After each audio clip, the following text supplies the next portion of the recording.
देश भर में मानसून की बरसात सामान्य के मुकाबले भले ही काफी आगे निकल गई हो, लेकिन कुछ राज्यों में बरसात की भारी कमी देखी जा रही है। मौसम विभाग के आंकड़े देखें तो उत्तर प्रदेश में बरसात की 63% की कमी है।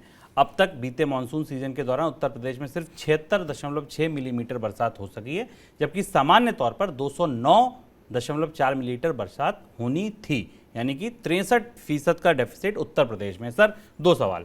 उत्तर प्रदेश में जिलों की क्या स्थिति है, जहाँ कहाँ बहुत ज़्यादा कम बारिश हुई है या क्या, और दूसरा, उत्तर प्रदेश के अलावा और कौन से ऐसे राज्य हैं जहाँ पर डेफिसिट है? शुभ, मानसून विभाग के जो आंकड़े हमें बताते हैं, अगर आप उत्तर प्रदेश का आंकड़ा देखें और बरसात की मात्रा के तौर पर देखें, 209 के बदले 60 से कम की मिलीमीटर की बरसात पे और 63% की कमी, तो ये लगभग आंशिक सूखे जैसी स्थिति उत्तर प्रदेश में बन चुकी है।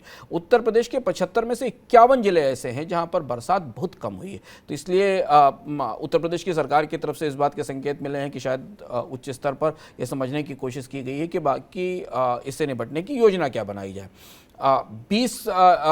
केवल 5 जिले उत्तर प्रदेश में ऐसे हैं जहां सामान्य बारिश हमें दिखाई दे रही है। इसके अलावा बिहार में भी वही समस्या है। बिहार में भी 40% से कम बरसात वाले जिलों की संख्या 40% के आसपास है, और झारखंड और पश्चिम बंगाल अन्य राज्य हैं। तो अगर आप ये पूरा हिस्सा देखें, जो कृषि की दृष्टि से सबसे महत्वपूर्ण राज्य है, वहाँ बरसात की कमी दिखाई देती है। पर उत्तर प्रदेश में बरसात की कमी काफ़ी गहरी है अगर आप बाकी राज्यों की तुलना में देखें। तो अगर अब मानसून चूंकि आधी जुलाई पार कर चुका है और मानसून के रिवाइवल की जो संभावनाएं हमें दिखाई दे रही थी वो धीमे धीमे और कम हो रही हैं। राष्ट्रीय स्तर पर मानसून का जो औसत है वो बेहतर है, राष्ट्रीय स्तर पर बरसात अच्छी है, लेकिन बाकी राज्यों के स्तर पर मानसून चिंता पैदा कर रहा है। बिल्कुल, उत्तर प्रदेश से ज़्यादा बरसात तो मनोज कुमार जी ने अपने ग्राफिक्स में करवा दी। सर, उत्तर प्रदेश में तो इतनी भी नहीं हुई। यूपी, बिहार और पश्चिम बंगाल में कम बरसात की वजह से इस साल धान की खेती प्रभावित हुई है। कृषि मंत्रालय के डैशबोर्ड पर शुक्रवार 2 बजे तक अपडेट हुए बुआई के आंकड़ों को देखें तो धान का रकबा 27 लाख हेक्टेयर पिछड़ा हुआ है। 27 लाख हेक्टेयर पिछड़ा हुआ है। इस बात को गौर से सुने, क्योंकि ये बड़ी चिंता है। क्यों बड़ी चिंता है? क्योंकि अभी एक खबर पहले ही हमने आपको बताया कि गेहूं का स्टॉक केंद्रीय पूल में नहीं है। सर, इसका असर चावल की फसल पे भी, धान पे भी पड़ेगा? खरीफ का यह आंकड़ा सबसे ज़्यादा चिंता पैदा करता है शुभम, क्योंकि हमने अभी मामूली सी कमी देखी है खाद्य महंगाई में। बहुत ज़्यादा नहीं, बहुत ही मामूली सी, 3-4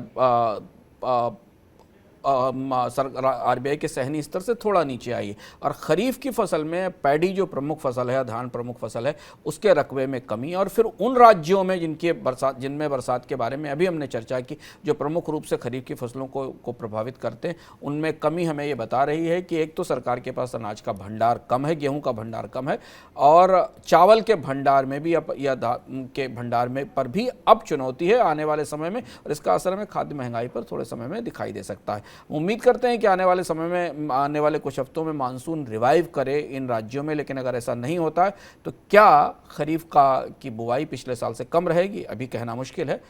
शायद सरकार भी इसे करीब से समझने की कोशिश कर रही है, नहीं तो इसके बाद फिर खाद्य महंगाई को लेकर सरकार को नए सिरे से रणनीति बनानी पड़ेगी। बिल्कुल, और यहाँ भी बारिश जैसा ही हाल है। यहाँ आपको खरीफ की कुल बुआई तो पिछले साल से ज़्यादा दिखेगी। क्यों? क्योंकि दलहन, तिलहन, मोटे अनाज, कपास की खेती पिछले साल के मुकाबले अच्छी है। जैसे ग्राफिक्स आपके सामने आप देख सकते हैं कि आपको ये दिखेगा कि पिछले साल के मुकाबले इस साल ज़्यादा है। लेकिन आप जब धान की बात करते हैं तो 155 लाख हेक्टेयर, और इधर आकर देखिए तो 128 लाख हेक्टेयर ही रह जाती है। तो अगर आप फसल देखेंगे तो धान चिंता वाली बात है। ओवरऑल बुआई के आंकड़े आपको भले ठीक ठाक दिख रहे हों।